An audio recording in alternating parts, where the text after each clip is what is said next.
Good morning, everybody. My name is Sarah. My week is turned a little bit upside down and backwards this week because I'm on an opposite shift. So this should be fun.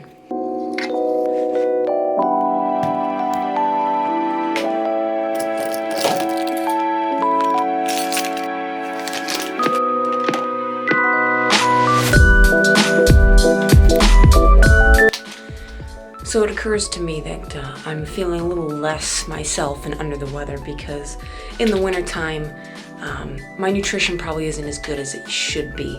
Fruits and vegetables in the area are not at their peak taste and ripeness in the wintertime because we really don't grow much locally except for hothouse, tomatoes and cucumbers and things like that. So without even thinking about it, a lot of my diet is more beige. It's not like I eat a lot of junk food. It's just I don't get the fruits and vegetables and full nutritional profile that I need.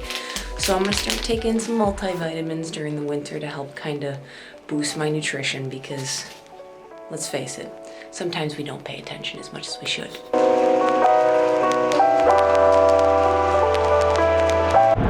Well, I'm absolutely exhausted and I feel like cat crap.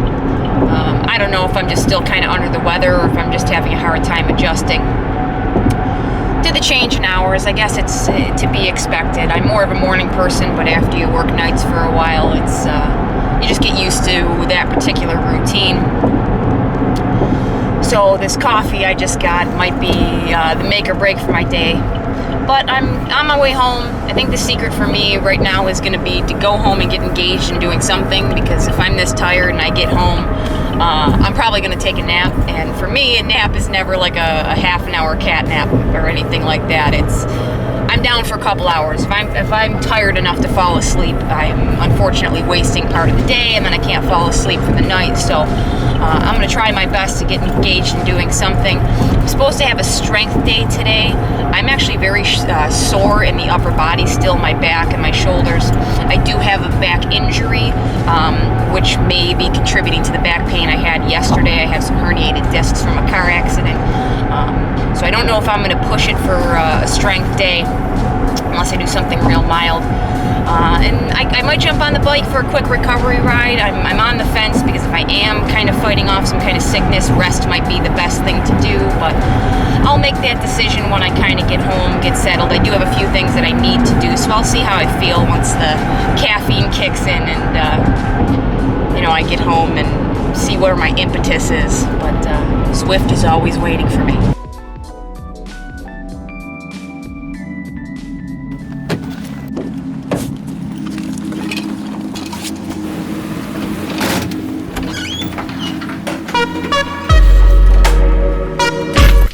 Okay, I'm doing package time in my car because I know what this is and it's for my car. And I'm actually sharing this with you guys because I'm having a bit of an issue that's actually pretty common. And I'm hoping that if you guys are having a similar issue, this might be able to help you out. So, the issue I'm having, I gotta actually start my car up to demonstrate here. So let me start my car. So you guys may have seen my video the other day where I hooked up the Amazon Echo to my car. And what I'm getting, do you hear this feedback noise? I'm assuming you guys can hear that through the speakers okay. Now, it's sending a feedback noise through my speakers, but it's not just the Amazon Echo. This also happens when I plug in my phone. Now, what it comes from is not from the actual 3.5 millimeter auxiliary jack on its own. This will only happen when the device I have plugged in through the auxiliary jack is also plugged into a 12 volt power source. And I have multiple 12 volt sources in my car. It doesn't matter which one it's plugged into either. And I know some people have had issues with poor quality car chargers causing feedback.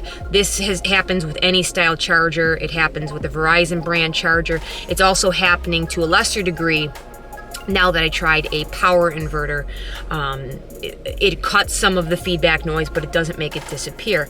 And basically what's happening is in some vehicles, I don't know if it's due to maybe the material that's on the inside of the 12 volt sockets, but it's almost creating its own little mini circuit and feedback loop. So either from my phone or my Alexa, you're basically going 12 volt to your phone and then taking another metal plug for your headphone jack back into the car.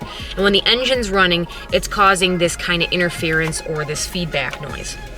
So the way to fix this is actually a very simple, cheap little device, and it's called a ground loop isolator. And basically, in layman's terms, this is basically going to create almost like a mini ground in this little mini circuit you've created, and it's going to cut through that feedback.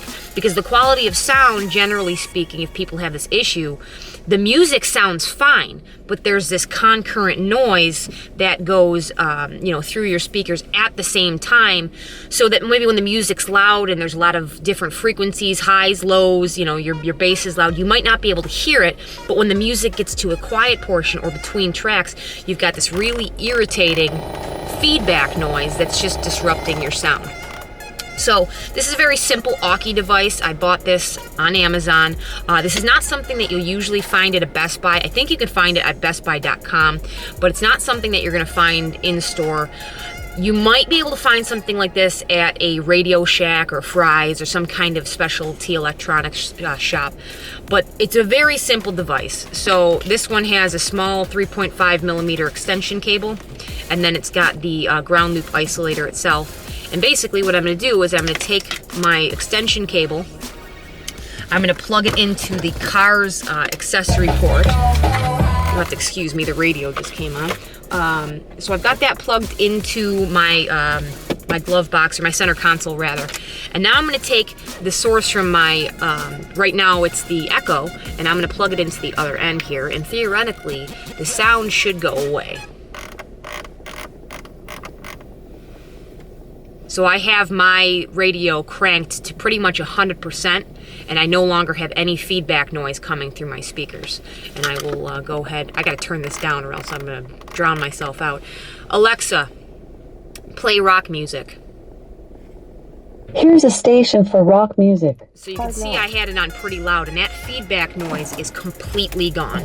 This little device is completely responsible for removing that noise. So I got this, I think, for like $9 on Amazon. This one's made by Auki. There's different brands. It's very simple. I think you could just buy these by themselves. I bought this one because it had the extension piece with it, which was nice. I didn't have to buy another auxiliary cable. And the other nice thing is that I needed a longer piece of cable so I can cable manage my my Echo device better, and now this is a kind of a built-in extension for me. So I'm going to go ahead and tuck that away, but I'm hoping if you guys are having issues using auxiliary ports, if you're not maybe using Bluetooth, or you want a more stable connection, or if you want to set up your Amazon Echo in your car but you're getting that annoying feedback noise, hopefully this will solve your problem for you. So in the past, I would say 2-3 weeks or so in my YouTube feed, I have found a number of like trending or recommended videos for these 10,000 calorie challenges, which appear to me to be a bunch of people who are eating 10,000 calories in the course of a day, and I don't get it. Please, somebody explain to me why you would do that to yourself. I mean, as an endurance athlete who has ridden well into the 3-figure mileage points, I don't know if I've ever eaten 10,000 calories in a day. I don't even think that I could. I mean, even if you hear from people or talk to people who do big mileage on a regular basis, at a certain point, I think they just get upside down on calories. I mean, even the pro riders, they'll tell you they get sick of eating at some point to keep up with, the strain and the caloric burn of riding. I don't know why people would do that to themselves. Tell me what you guys think. If you watch any of these 10,000 calorie challenges, and explain to me why this is entertaining. They're getting millions of views shoving disgusting amounts of food in their face.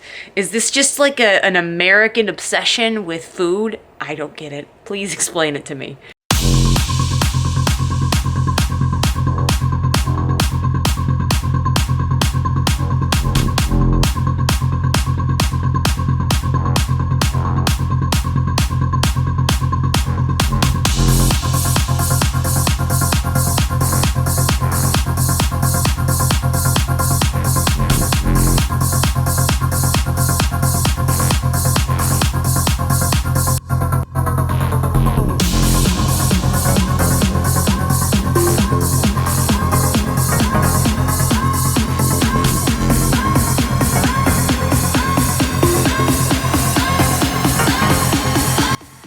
Alright, well I was just too tired to ride, so I just kind of gave in, and I finished my shelf here, so I'm going to get that tucked into the corner so I can set that up tomorrow. But I was supposed to do that this weekend, so I guess it was kind of a wash. Still did something productive today, but just way too tired to be riding the bug. So I did a little bit of stretching, a little work with the foam roller to help kind of the muscles in my back and whatnot loosen up a little bit. And I'm excited to get on Zwift tomorrow because the volcano course opened up today, which I've been eagerly anticipating, trying something a little different. But I want to do it when I'm, fully prepared with some energy. I didn't want to do some lackluster BS today while I'm exhausted. So I'm going to give in to the day. I'm going to finish getting ready for bed here, and I'm going to start over tomorrow. So I will catch you guys in the next one.